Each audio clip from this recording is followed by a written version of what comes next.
मुगल प्रशासन, भू राजस्व।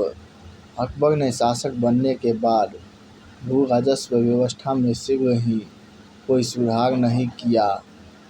उसने एक एक करके 4 प्रयास किए, क्योंकि शेर शाह द्वारा स्थापित भू राजस्व व्यवस्था में गड़बड़ी आ गई थी। प्रारंभ में तो अकबर के सामने शेर शाह द्वारा स्थापित भू राजस्व व्यवस्था को अपनाने के अतिरिक्त और कोई रास्ता न था, लेकिन बाद में अकबर ने यह अनुभव किया कि बाजार भावों को निर्धारित करने में काफ़ी विलम्ब हो जाता है, जिससे किसानों को काफ़ी परेशानी होती है और दूरस्थ ग्रामों के किसानों को अधिक कर देना पड़ता है। शुरू के 3 प्रयासों में वह भू राजस्व व्यवस्था में कोई सुधार नहीं कर पाया, लेकिन चौथा प्रयास उसके वित्त मंत्री राजा तोडरमल ने 1580 ईस्वी में किया, जिसमें उसे काफ़ी सफलता मिली। अकबर के समय में सूबों की संख्या 15 और औरंगजेब के समय 21 थी। सिपह सलार सूबे का प्रमुख होता था। उसके अधीन एक बड़ी सेना होती थी। सूबों की राजधानी की आंतरिक सुरक्षा, शांति और सुव्यवस्था की जिम्मेदारी कोतवाल की होती थी। प्रारंभ में अकबर ने वार्षिक अनुमान की पद्धति को अपनाया। अकबर ने ऐसी व्यवस्था की कि कानूनगों और स्थानीय अफसरों को सभी स्थानीय सूचनाएं केंद्र सरकार को भेजने की जिम्मेदारी सौंपी, लेकिन कानूनगों की बेईमानी के कारण किसानों की समस्याएं दूर न हो सकी। इस पर अकबर ने 1573 ईस्वी में करोगी नामक अधिकारी की नियुक्ति की, जिसका कार्य 1 करोड़ दाम कर के रूप में एकत्रित करना था। इन्हीं कानूनों की जांच के आधार पर अकबर ने दासाला पद्धति शुरू की। इसके अनुसार औसत उपज का 1/3 राजस्व होता था। वैसे तो राज्य नगद और किस्म दोनों ही रूप में राजस्व स्वीकार करता था, लेकिन राज्य नगद को ही वरीयता देता था। उपज से नकदी में यह परिवर्तन 10 वर्षों की कीमतों के औसत पर आधारित होता था।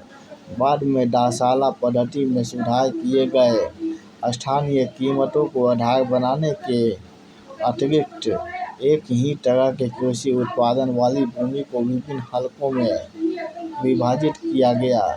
ऐसा करने से स्थानीय कीमत और स्थानीय उत्पादन के आधार पर किसान को भू राजस्व देना पड़ता था। इसमें किसानों को काफ़ी राहत मिली। शेरशाह के समय में भूमि को रस्सी से नापा जाता था। रस्सी गर्मी और सर्दियों में बढ़ घट सकती थी, इसीलिए भूमि की सही पैमाइश नहीं हो सकती थी। इसीलिए अकबर ने बांसों और लोहे के छल्लों का पैमाना बनवाया। उसके 1 बीघा में 3600 गज होते थे। यह पैमाना गज सिकंदरी को आधार मानकर बनाया गया था। विपत्ति में जैसे सूखा या बाढ़ में किसानों को कर में छूट दी जाती थी। भूमि की माप और उस पर आधारित कर निर्धारण की प्रणाली जब्ती प्रणाली कहलाई। यह प्रणाली अकबर द्वारा इलाहाबाद, मालवा और गुजरात के क्षेत्रों में लागू की गई। इसके अतिरिक्त कर निर्धारण की अन्य प्रणालियाँ भी अकबर द्वारा अपनाई गई। किसानों को कभी कभी जब्ती या बटाई प्रणाली में से एक प्रणाली चुनने की छूट दी जाती थी। कपास तेल मध्यकाल में चित्रित महत्वपूर्ण कलाग्रंथ समय कलाग्रंथ संग्रहालय 1350 से 1450 ईस्वी खमसा, फ्री कला दीर्घा, वाशिंगटन। 15वीं शताब्दी नियामतनामा राष्ट्रीय संग्रहालय दिल्ली।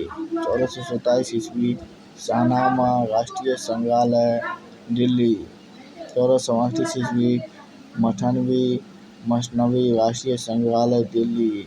1451 ईस्वी बसंत विलास कोई कला दीर्घा वाशिंगटन। 1500 से 1550 ईस्वी लम और चंदा लाहौर एवं चंडीगढ़ संग्रहालय। 1500 से 1550 ईस्वी लम चौक पंचाशिका कल्चर सेंटर अहमदाबाद। 1502 ईस्वी बोस्टन ब्रिटिश संग्रहालय लंदन। हाजी महमूद क्वेट बोस्टन। हाजी महमूद क्वेट ब्रिटिश संग्रहालय लंदन।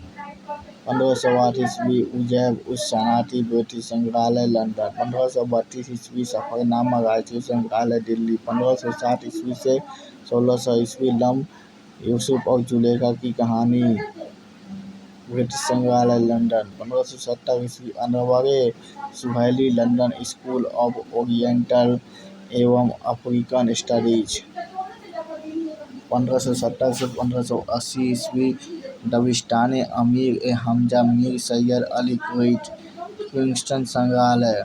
1580 से 1589 ईस्वी लम रजमनामा दसवंत क्वेट जयपुर संग्रहालय।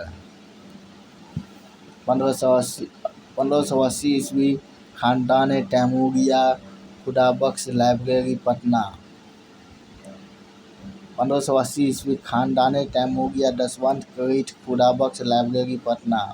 1582 ईस्वी टूटीनामा क्वींसलैंड म्यूजियम ऑफ आर्ट। 1590 ईस्वी अकबरनामा विक्टोरिया संग्रहालय लंदन।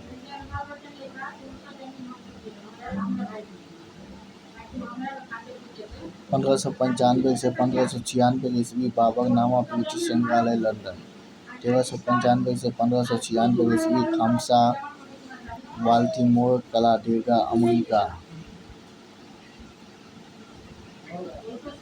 1635 से 1640 ईस्वी लम गुलिस्ता बेस्टरा बेटी लाइब्रेरी। बाकी अगले पार्ट में।